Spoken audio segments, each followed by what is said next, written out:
শুভেচ্ছা সবাইকে। আজকে আমাদের আলোচনার বিষয় হলো নবম এবং দশম শ্রেণীতে পাঠ্য করা উপন্যাস 1971।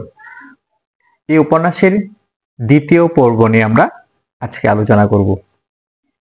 আমরা প্রথমে বলেছিলাম যে দুটা গ্রামে, নীলগঞ্জ গ্রামের পাশে দুটো বাজার রয়েছে, বড় বাজার। একটা ছিল রয়্যাল বাজার, একটা হলো মধুবন বাজার। এই মধুবন বাজারের পেছনে গ্রামের কাছাকাছি একটি বন আছে। এই বনটি মধুবনের জংলা বা জংলা নামে পরিচিত। আমরা এই কয়েকটা টপিক যদি খুব ভালোভাবে বুঝতে পারি, তাহলে পুরো উপন্যাসটা হৃদয়ঙ্গম করা বা পুরো উপন্যাসটা বুঝতে আমাদের গুরুত্বপূর্ণ ভূমিকা পালন করবে। তো এই মধুবনের জংলা বা মধুবন, এই মধুবনে সাধারণত বাস হয় জারুল গাছ, গাব এবং ড্যাফল। তারপর এই মধুবনের জংলার যে অংশটাতে পানি জমে বা নিচু এরিয়া, সেখানে মুর্তা চাষ হয়। এই মুর্তার চাষ হয় না, মানে নর্মালি এগুলো বড় হয়। এই মুর্তা চাষ দিয়ে শীতকালে পাটি বোনা হয়। তো শীতকালে আবার অনেক ছেলেমেয়েরা, বাচ্চারা বনে ঢুকে বিভিন্ন ধরনের লটকন বা বিভিন্ন ফলের খোঁজে। কিন্তু এই বর্ষাকালে কেউ ঢুকে না। বর্ষাকালে প্রচন্ড সাপের উপদ্রব হয়।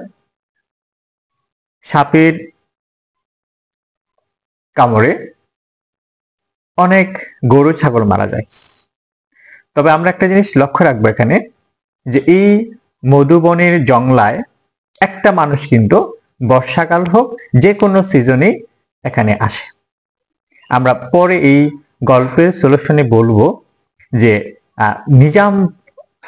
নিজাম অর্থাৎ এই গ্রামের যে একজন পাগল ব্যক্তি আছেন নিজাম,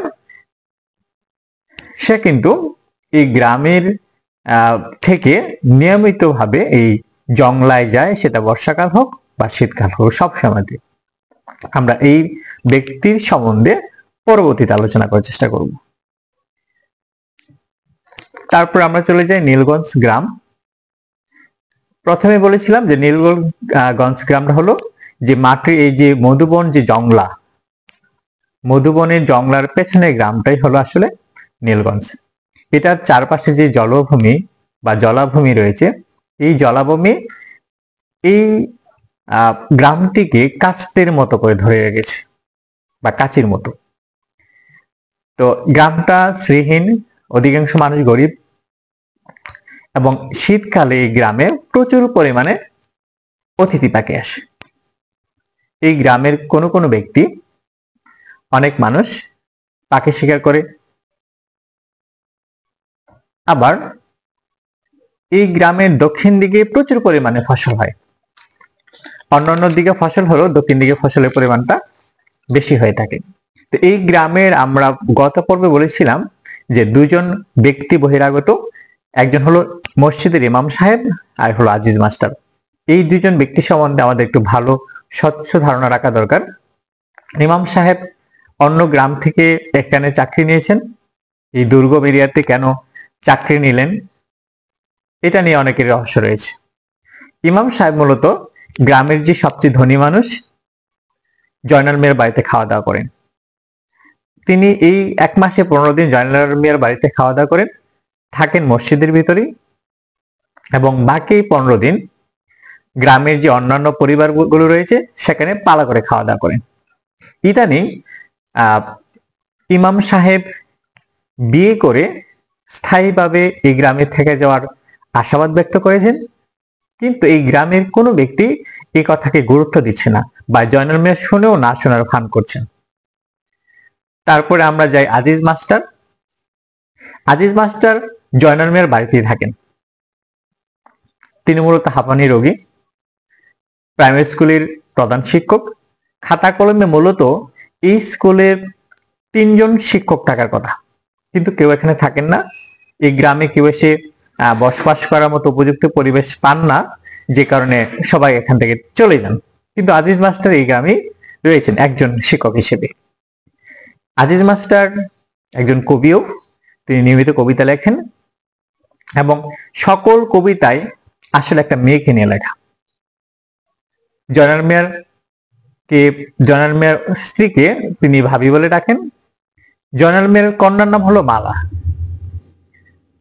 জয়নাল মিয়ার কন্যা মালা যদি তার কখনো সামনে পড়েন, তিনি বিচলিত বোধ করেন এবং তার অধিকাংশ কবিতায় আসলে মালাকে নিয়ে লেখা। তো এই এতটুকু আমরা পাচ্ছি। আরেকটা বিষয় হলো যে কৈবর্ত পাড়া সম্বন্ধে একটু স্বচ্ছ ধারণা থাকা দরকার। এই নীলগঞ্জ গ্রামের যে পাশে জলাভূমি রয়েছে, সেখানে এই কৈবর্ত পাড়ার মানুষগুলো বা জেলে পাড়া মানুষগুলো বসবাস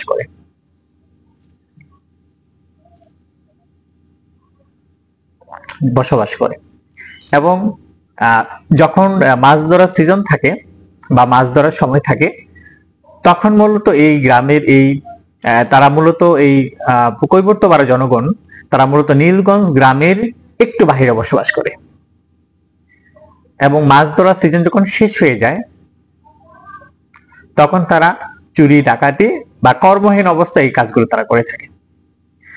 আর নীলগঞ্জ গ্রামের কোনো ব্যক্তি তাদের সাথে আসলে কোনো সমস্যায় জড়ায় না, কোনো ঝামেলায় জড়ায় না।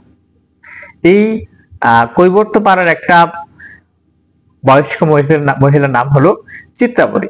তিনি এই নীলগঞ্জ গ্রামের একমাত্র ভিক্ষুক। এই চিত্রাবরীর সন্তান কৈবর্ত পাড়ায় খুন হয়।